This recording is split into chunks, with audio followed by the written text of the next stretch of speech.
Welcome everybody to the Kim Barrett Show. I am your host, Kim Barrett, and on today's episode we have the amazing Mr. Dr. Bill. That's right, Dr. Bill. He was actually on one of the very original reality TV shows, Extreme Makeover. And in this episode, we dive into leadership skills. Also, we dive into a little bit about how do you get in touch with some of the rich and the famous from his industry, starting out just in a little humble abode in Beverly Hills. How do you actually go out there and start to bring in clients like Mark Wahlberg, George Costanza, Jason Alexander from Seinfeld? How do you get these guys to come and start working with you as well? And this is what it's all about. So if you want to find out more, this is the episode for you. And of course, we can help you become a marketing mogul in your industry. Head over to www.marketingmogul.com.au. But until then, let's jump into the show.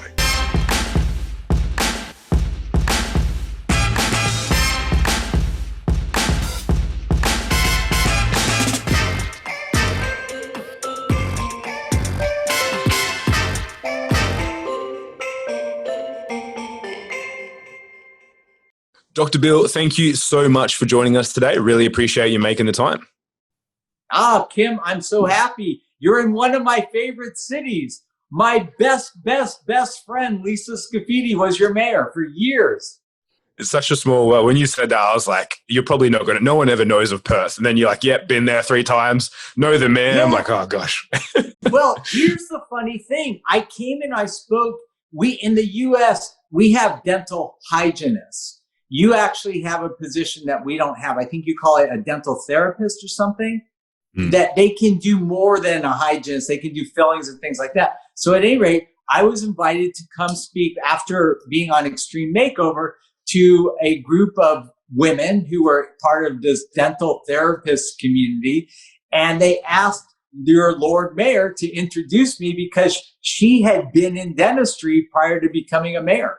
I did not even know that. It's such a small world. I was saying, normally most people, Perth is the last place in Australia. They never come and visit. They never pop over here because it's always too far from Sydney and Melbourne. So I'm glad you got to see the west side of Australia for sure. Well, and I'll tell you something else. We're going to talk about my LEAP Foundation. It's a motivational leadership program for high school and college kids. Every year, Lisa orchestrates at least 80 kids from West Australia to come to UCLA and participate in our week-long program. So I know tons and tons of kids who come from your neck of the woods. Such a small world. And now you've mentioned a few things already. You've been on some amazing TV shows, obviously, and you're in the dental industry and you've got some foundations. But if I met you at a party and I said, Dr. Bill, what is it that you actually do? What's your usual go-to answer? I make people smile. I love it. And when you say that, obviously you've been doing, how long have you been now in the dental industry? I have been a cosmetic dentist since 1983. So 37 years. It's a solid effort. And Kim, you want to hear something funny? Yesterday I did a TV show and they ran some questions by me. So my assistant, Nicole, said, hey, Doc, you should go through these questions because they want to make sure you're cool with them. So her second question was, hey, Dr. Bill, you're one of the most famous cosmetic dentists in the world. That I'm like, what do you mean one of? I am the most. I said that to my assistant kind of jokingly, right? So when we were live on air, the host says, so Dr. Bill, you're the most famous cosmetic dentist. And I just had to bust up. I'm like, I was only joking. Well, hey, now it's true. It's been on TV, so it can't be refuted, right? It must be true. By the way, your tallest poppy thing is a crock of shit. It's horrible. It is the worst part of Australian culture. 100%. I think tall poppies. What do you think Einstein was? What do you think Martin Luther was? Okay.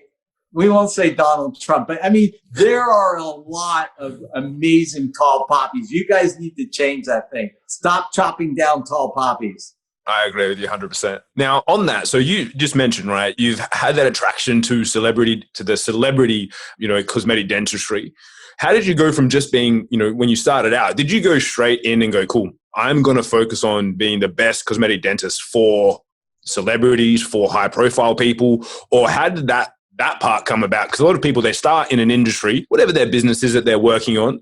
And then how did you go from that, the most famous celebrity cosmetic dentist, from the beginning? Because a lot of times people go, I don't know if I could do that, a bit of helping out. Like, how did that process go from start to then, working with some pretty amazing people?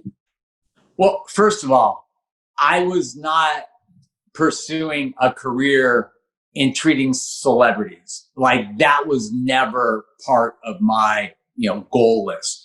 I wanted to be the best cosmetic dentist I could be. The celebrity thing happened really because of a lot of other factors. Number one, I'm in Century City, which is essentially Beverly Hills, Hollywood. So they live there. When I started my practice and I was, young and dumb and ambitious and all that, I was actually dating a woman who worked at the biggest talent agency in, Century City. And so she and all of her friends started coming to me, and we were all young and broke. And as these people grew in the industry and became more and more powerful and agents and this and that and the other thing, not only did they come to me, but they sent me all their clients. So that's kind of how I got into this whole celebrity thing. In fact, I treated Hugh Jackman and Deborah when they lived in LA. A lot of the agents started sending me their clients. And so that's really how the celebrity thing happened. But to be totally honest with you, I treat every patient like a celebrity. If you come to me and you want me to change your smile, I'm going to put as much time, energy, and effort and dedication into it as if you were the biggest star in the world, because you deserve it, and that's why I have nearly 2,000 5-star, reviews on Google. We treat everybody like a celebrity. I really focus on giving my patients what we call gold-plated customer service, and I have read numerous volumes of books on this. Imagine going to Disneyland and seeing Mickey take his head off and smoke a cigarette. That would never happen, And I think a lot of times business owners forget to put themselves in the position of the customer and see what they're seeing. I walk in the front door of my practice, not the back door. I walk in the front door because I want to make sure it looks fresh, it looks clean, it looks professional. And we spend a lot of time training with our team to make sure that we are delivering 5-star service all the time. I think that's so important. And as you mentioned there, you didn't set out to go and attract all those people. You were being the best that you could be. And that led to all these opportunities. And I think that's what everyone needs to really take away, is that you focus on your customers and you do an amazing job for them. Of course, they're going to send you more people. Of course, they're going to start referring. I'm sure even if you lived in where you live and you had those connections, but you did a bad job, they're not going to just send you referrals because you live in the area, right? They send you referrals because of the amazing job you do. Absolutely. I love that. And then, so tell us a little bit more of the story. So obviously you've gone into cosmetic dentistry, you started working and got to work with some more and more amazing people. But from there, you've kind of used that to, I'm not going to say leapfrog, but you've then gone into some things on, as you mentioned, Extreme Makeover on television and then starting your foundation. Tell us a little bit more of the story and some of the transition points there for you.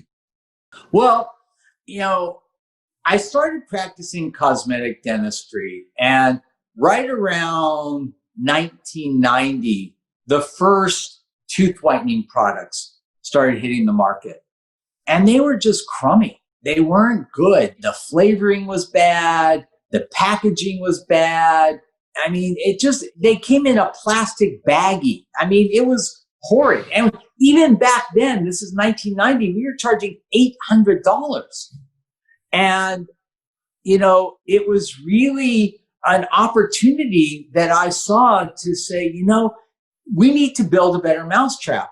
And even the leading tooth whitening company called me and said, "Hey, Dr. Bill, you sell more tooth whitening product than any other dentist in the world." I said, "Well, I have you on the phone. I have some ideas for you." And they're like, "Yeah, you're 29. Shut up. So there's been this recurring theme in my life. Every time I've really committed to philanthropically help or raise money or whatever, something fantastic has come out of it that has made me a lot of money. And this was a time when I was asked to participate in a charity event for children's cancer research. And I ended up meeting a man who not only became my best friend, but became my business partner. And Robert Heyman was the son of Fred Heyman. Fred Heyman created Giorgio Cosmetics and Beverly Hills.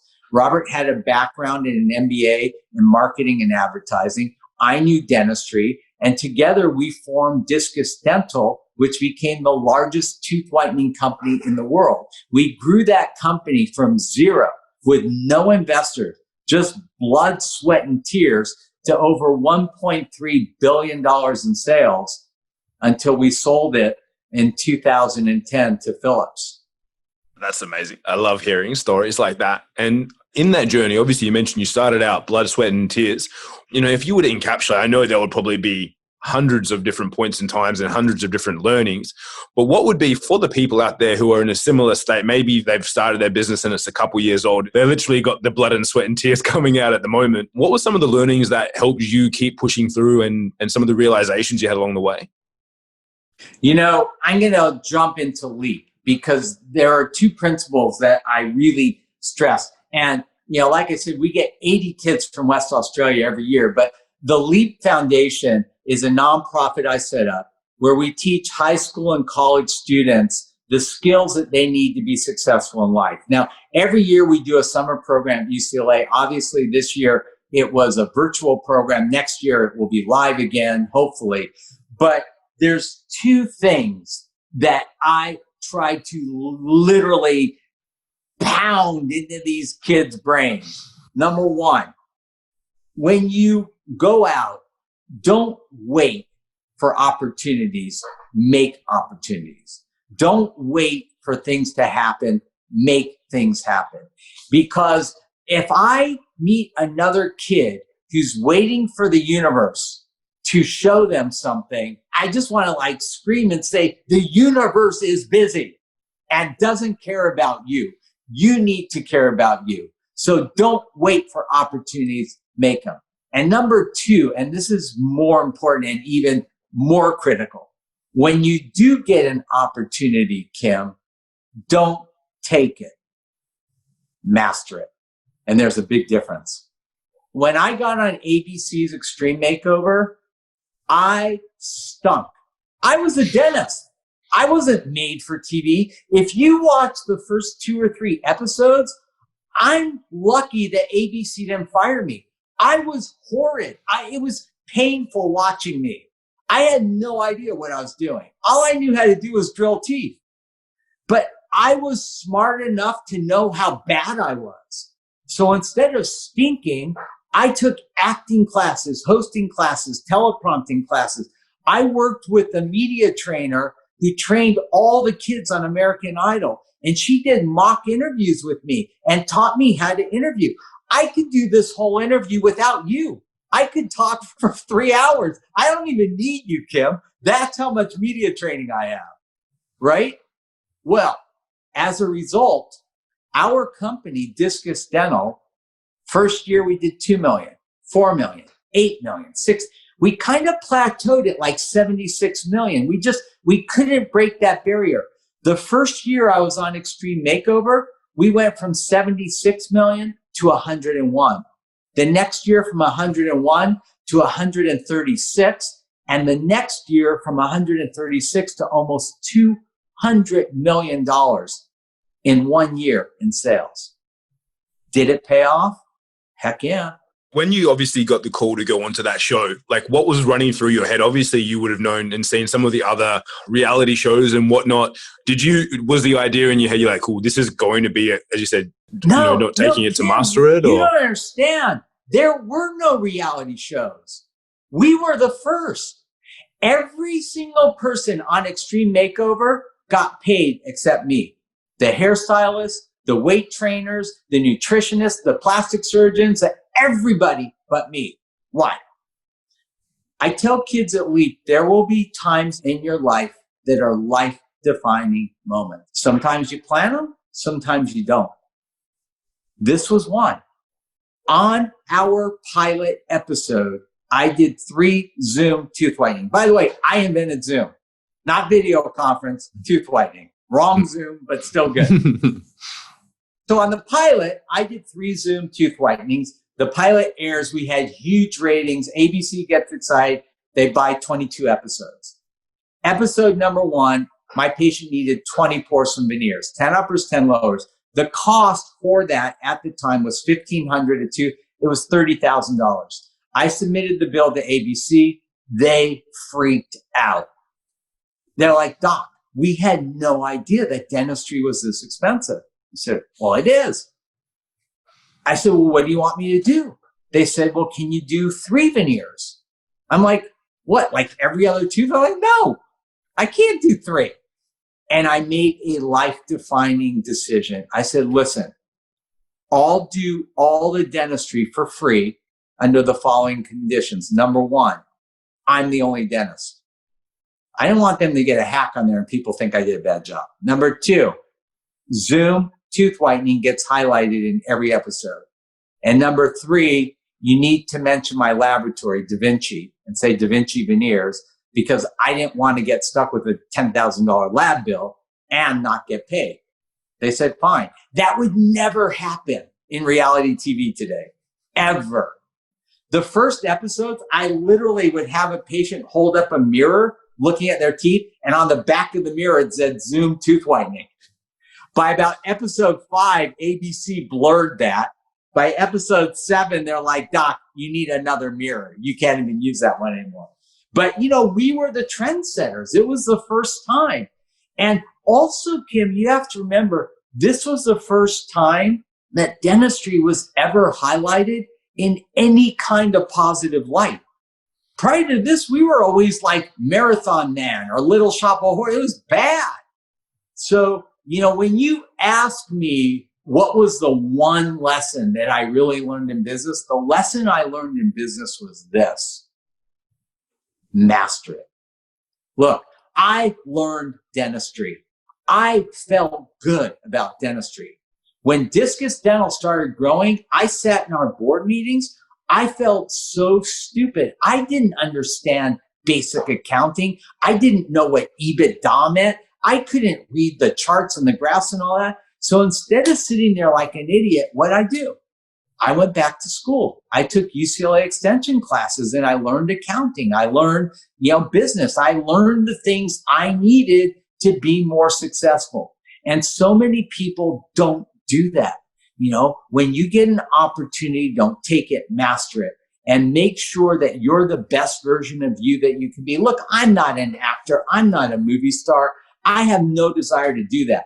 I just wanted to be the best, Dr. Bill I could be on that show. It worked out really well. And so obviously you mentioned that you share that information with those people that come into the foundation and whatnot as well. By instilling some of those keys and some of those, I'm not going to say secrets to success, but some of the strategies and the tactics that you've learned over time, what sort of outcomes have you seen the people that have come through that?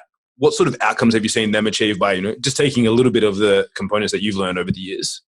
You know what? Before I do that, I'm going to take a sidetrack and share something with you. One of the things about Leap that has really warmed my heart is the amount of community support and involvement that I've got. In the past, there's no other program in the world that can say what I'm going to say right now. Here are some of our keynote speakers: Mark Wahlberg, Anthony Hopkins, Eva Longoria, Kathy Bates, Jason Alexander, Paula Abdul, Michael Strahan, Apollo Ono. I mean, I could go on and on and on and on. I mean, these people come and speak for free. Because like me, they believe that our future rests in the youth of our countries. And, they want to help that, grow and support that. I mean, it's really been phenomenal. I love that. That's amazing. And I think it's always a great indicator, as you say. It's like anyone can hire someone and pay someone to come and speak. But when people do it out of the goodness of their own hearts, then you know that it's got to be making a difference. Right. And the thing that I would say in answer to your original question is one of the things we teach is appreciation. Where do kids learn appreciation today? They don't. Trust me, I've got 3 of them. They don't, right? So we give them these notes. They're called I appreciate notes. And basically the idea is when anybody comes or speaks or whatever, and you really like what they said, you write, hey, Mark Wahlberg, I appreciate you for coming to Leap, spending your time, sharing your wisdom, blah, blah, blah, blah. They sign it, we give it to them, right? Last year, in person, live program, we had 400 kids attending. 60% of those kids come from really poor families. We go out and raise money so these kids can come to the program. Out of 400 kids, I got 400 I appreciate notes. 99% of those notes said, hey, Dr. Bill, I appreciate you and the Leap team for putting on this program. It changed my life. And I know it did. Now I said 99%. 1% of the kids are going to say, hey, Dr. Bill, Leap saved my life. And I know it did. These kids come in, they come from broken homes, they've got no support. The first thing we do is put these kids in a group with 10 other kids their age for them to be with that whole week. And it's not like a one and done deal. It's not like we do a week and goodbye. We keep those kids in that cohesive group for as long as they'll do it by having their coach. Each group of 10 has a kid who's a coach, and these are kids that have gone through the program. And in fact, you know, on my other brochure, I have more Australian kids. I was going to show you this one, but you know, these coaches participate in the program and they apply to be coaches because they've gone through the program and they've proven to us that they're walking the walk and talking the talk. I love that you bring them back in as well. And obviously there's no better person than someone that's already gone through something to come back and share and encourage others. So that's amazing. Now, Dr. Bill, as we get towards the end of our time here together, is there a question that I didn't ask you that I should have? How do you say, you should say, how do you stay so youthful and handsome at the age of 70? Please give me the hint, because I'm probably look older than you and I'm only 32. So fill me in. What's the secret to success there? You know what? I always tell my kids this. You can rest when you're dead. I don't drink. I don't smoke. I've never done drugs. I exercise every day. I eat healthy. And I just did a big layout for GQ magazine at the age of 61. I'm the only 61-year-old dude in the magazine who's shirtless. I love that. And how do you find, obviously, you know, being that you haven't done any of those other things, you wouldn't have noticed a difference, but how do you find your health and physical performance affect your mental performance when it comes to running your companies, growing the foundation and whatnot as well? People don't realize how physically strenuous dentistry is. So I graduated in 1983. 80% of my class is not practicing anymore because they've got back problems, neck problems, whatever, you know? I didn't start doing fitness because like I wanted to get jacked or that wasn't the deal. I did fitness because if I didn't, I couldn't practice dentistry, you know? So as a result, you know, I feel good, you know, I feel strong, you know? I run circles around 20-year-olds a lot of times. I love that. I think it's hugely powerful. I know I definitely slacked off in the early years of business because I sit at a computer all day sitting here doing online advertising, and I've definitely slacked off on that side, but I've been getting back into it. So you shot me some inspiration there to see how fit I can be when I get to that age as well. Now, for anyone that's been listening and they go, cool, I want to find out a bit more about Dr. Bill or a bit more about maybe the foundation as well. Where's the best place for them to go online to find out about those things? You know, I'm super active on Instagram. I'm the only dentist in the world with 1 million followers on Instagram. And believe it or not, I answer all my DMs. So just go to Dr. Bill, Bill Dorfman. Also, if you don't mind, Kim, I have a podcast too, and it's done really well. just because I've been able to interview so many amazing people, we started this podcast and it's a riot. We're number 1 in Yemen. We're number 2 in Iceland. We're number 3 in Greenland. And we're number 94th in a category with 47,000 other podcasts in the United States. Wow, that's amazing. So that was Meet the Mentor podcast. Yeah, is the one. Mentor. Just go to the podcast store; you could find it. And I have interviewed great people. Mark Wahlberg, everybody I mentioned, and more. I love that. So guys, wherever you're listening or watching this, we'll have all the links there to the show notes so you can click through, find out whether it's the foundation, connect with Dr. Bill on Instagram, or check out the podcast as well, which I know I saw and had a look at. When I saw some of the guests, I was like, I need to up the caliber of my guests to try and keep up, because I only just hit the charts in Trinidad and Tobago the other day. So I was like, I broke the top 100 over there. So I was very excited. It's always cool to see how these things grow. So again, Dr. Bill, thank you so much for spending your time and sharing some of your wisdom with us today. Really appreciate you making the time. Thanks so much, Kim. And when this whole COVID thing goes away, I come out to visit Lisa in Perth, we'll have to meet face to face. I'd love to do that. Definitely. Sounds like a plan. Cheers. All right. Thanks, bud.